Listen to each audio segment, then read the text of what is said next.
कड़ी धूप में दो यात्री रमेश और सुरेश तपती धरती पर धीरे धीरे चल रहे थे। सूरज आसमान से आग बरसा रहा था और पसीने से तरबतर दोनों की हालत खराब हो चुकी थी।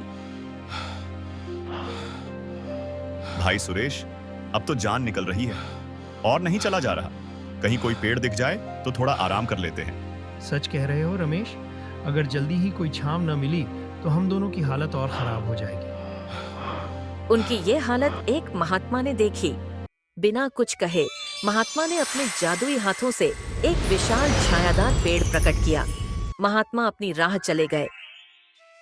पेड़ की ठंडी छाया जैसे तपती धरती पर अमृत समान थी और दोनों यात्री पेड़ के नीचे ठंडी छाया में बैठ गए। आखिरकार थोड़ी राहत मिली। इस पेड़ की छाया ने तो हमारी जान बचा ली। हाँ, सही कहा। चलो अब कुछ खा लेते हैं, फिर आराम करेंगे। दोनों ने अपनी पोटली से खाना निकाला और पेड़ की ठंडी छाया में बैठकर आराम से भोजन किया। खाने के बाद रमेश और सुरेश आराम से लेट गए, लेकिन तभी सुरेश की नजर पेड़ की शाखाओं पर गई। अरे, ये कैसा पेड़ है? इसमें ना कोई फल है ना कोई फूल। क्या? सच में इसमें तो कुछ भी नहीं है। इतना बड़ा पेड़ लेकिन बिना फल फूल के, क्या फायदा ऐसे पेड़ का? सच कह रहे हो। अगर इसमें फल होते तो हमारा पेट भी भरता। ये तो काटने के ही लायक है। उनकी बातें सुनते ही पेड़ में से अचानक एक गहरी गुस्से भरी आवाज आई। जादुई पेड़ जीवित हो गया और दोनों यात्रियों पर क्रोधित होकर चिल्लाया। हे अज्ञानी मनुष्यों, तुम मेरी छाया में आराम कर रहे हो और मुझे ही काटने की बातें कर रहे हो।